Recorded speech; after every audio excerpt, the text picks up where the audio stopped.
Hello and welcome to Gabie's Knit Goodies. This is my out and about knitting vlog because this week is quite busy. I haven't had a chance to sit down and record a podcast like I'd like to. So I figured I would show you guys what I'm up to this week and talk a little bit about my knitting while I wait for my daughter in her strings class. This is her last practice before she has a, I guess, recital. I forget what they call it. A performance. There we go. Their strings class performance. So yeah, exciting. All of our performances are next week, so next week's going to be really busy too. We have dance and martial arts. Is doing a showcase thing for our homeschool co-op, and my other daughter's dance performance is the following weekend, and my son's piano recital and the strings concert. So I think that's all of them. Might have missed one in there. We have a bunch. After that, things settle down for me. But I wanted to talk about knitting, of course. And I did not bring a tripod or anything in here with me.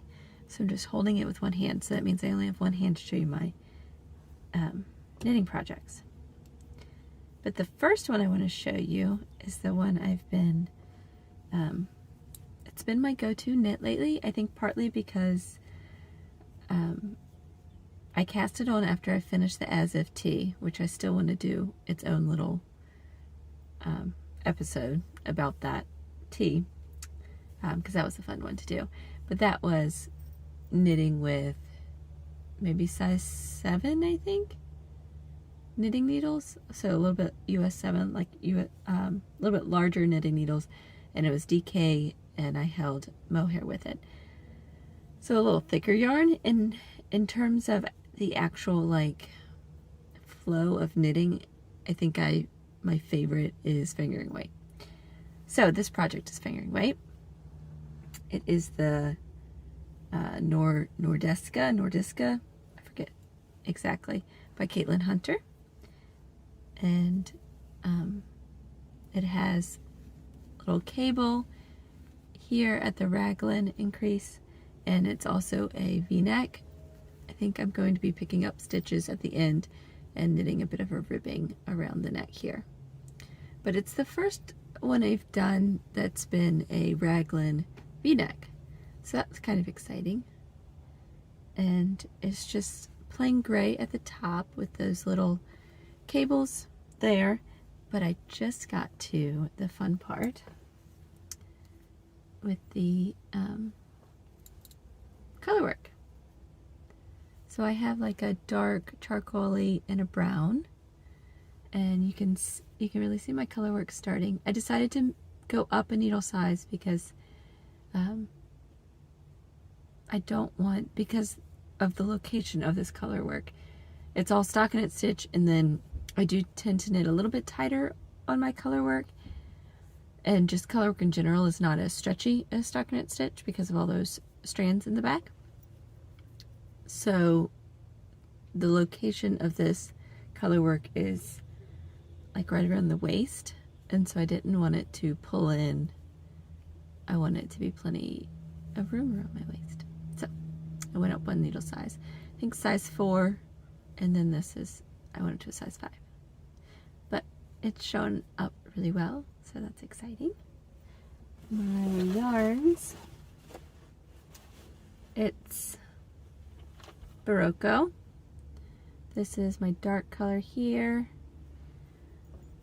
and it is the one that has I think it's like wool, alpaca, and camel, or yak. No, yak. Wool, alpaca, and yak, I believe. It's lovely to knit with, and it feels fairly soft to knit with. But once you block it, this is the same yarn I use for my Muserina, and it just blooms like beautifully and makes it super, super soft. So that's the brown. I chose colors that are very similar to hers. And then there's the main color. So if I can hold them together, maybe I'll just hold these two. Super excited. I do love a good neutral garment, and this is going to be neutral with some very nice color work. So very excited about that. Yeah, yay. So after I do that, it's supposed to have like 3/4 length sleeves, but I tend to like long sleeves, especially if it's a, you know, a sweater, because I wear sweaters when I'm cold, generally, and so I want them long sleeves because that makes me cozy. So I'll probably, as long as I have enough yarn, I'll probably knit those long sleeves. Okay, next project. Oh, next project is not knitting at all. It is crochet. I know, I don't know that I've ever shown crochet on this channel, and that is because I haven't crocheted in years. Not really. I think the last thing I crocheted was like bunnies for Easter one year for my kids. They turned out cute. Okay. This is going to be difficult to do one-handed, but I'll do my best. I am making, so I'm freehanding this. I guess that's what you call it. I'm just creating it on the fly. I have a book, which is an awesome book, by the way. Don't know if it's still available. I got it a long time ago. It is the Encyclopedia of Crochet by Donna Cooler. And it has all kinds of good stuff in here. Like starting with the basics of how to do your regular crochet stitch and cast on and then single crochet, etc., etc. So I started with this flower here. I haven't like pulled in this end that's on it, but I start with the flower and then I just kind of started going around and increasing, and then I decided to make it into the back panel to a summer like to put over either a tank top and shorts or a bathing suit.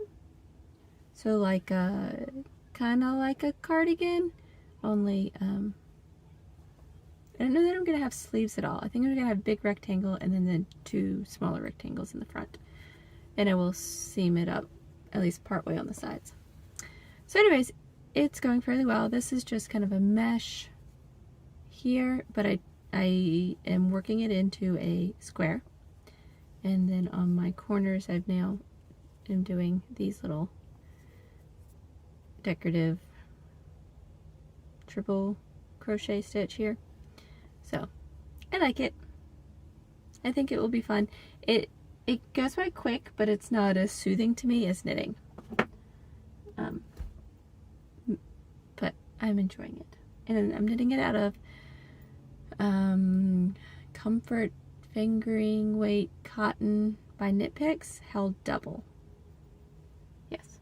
And my crochet hook size, I don't know that that matters all that much, is a G 4.25 millimeters. So fairly large. It's going pretty fast. So that's fun. And different for me.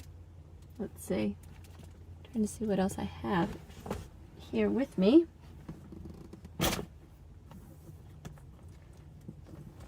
I have books and snacks and more knitting. I do not know the last time I showed you guys. I might have been at the same color. I don't know. This is the habitation throw. Update here. And I'm of course in the middle of a row, but I have done, oh goodness, it's all tangled up. Okay, I can't show you very clearly, but there we go. Mermaid Lagoon, Aurora Borealis, purple one. Most of these, all of these except for the last one, are in the mini skein collection that I have called Spring is Near, and then this is the Monet Water Lilies here that I've added on that I had left over. I love it. It's perfect just to pick up and knit because it's mindless at this point in time and easy, and yeah, I like it. I just got to figure out what color I want to add in next. I finished socks out of the Bloom colorway, and I have a ton left over, but I have enough left over that it's not just a scrap. I could actually knit like a whole nother pair of socks with it. So I don't know what I'm gonna do with it. I could knit socks with it, or I could knit like fingerless mitts or something. Yeah. Or I could just put it in my blanket. I don't know, we'll see. If it sits around long enough, I'll definitely just put it in my blanket. Because my next socks I'm going to cast on are going to finally be for my son out of the Midnight Party colorway. Oh, that's the other thing I want to talk to you guys about. The other stuff I am doing today, or actually yesterday morning I started. I dyed up some Midnight Party colorway and shipped off a Midnight Party sock set today as well, and shipped off some mohair, or packaging up some mohair to ship off tomorrow. And oh, and I'm swatching. I wish I had the swatch with me. I dyed up some green mohair, mossy color. I haven't put it in the shop yet, but I need to. You know, I have that pink cotton candy mohair and my new strawberry kiwi colorway. So I am pairing up, I'm doing a swatch. I did the strawberry kiwi by itself, I did the pink cotton candy held with it, and I did the green moss mohair held with it. And I'm considering creating a cardigan with, I really want to do mohair held with fingering weight colorful yarn. And it's very interesting to see how the mohair changes, like the color dominance in the yarn in that strawberry kiwi. So I'll try to put a picture up here. When you have the green held with it, like green is totally the dominant color, and there's just a little bit of pink. And then of course the reverse happens with the pink. And pink is the dominant color. It's just interesting how drastic the mohair changes the feel of the yarn. So think about doing a cardigan either with one of those held with strawberry kiwi all over, or even striping, kind of like my swatch is striped, the pink mohair and the green mohair, but holding the strawberry kiwi throughout. And this is for my daughter. I want to make one for myself too, but I'm thinking Aurora Borealis for myself. And then just doing that like kind of deep blue mohair with it. That's my vision. I have a lot of mohair cardigan visions. So we'll see how far I get with that. Anyways, I guess that's all the knitting I have for you today, since I am in the car and that's all I have with me. But anyways, I hope you guys are having a good week, and if you're busy like I am, I hope it's all good things. I have lots of good things going on, but it does take me away from my knitting podcast and knitting work that I love so much. But I still find time to squeeze it in. Y'all have a good day. Bye.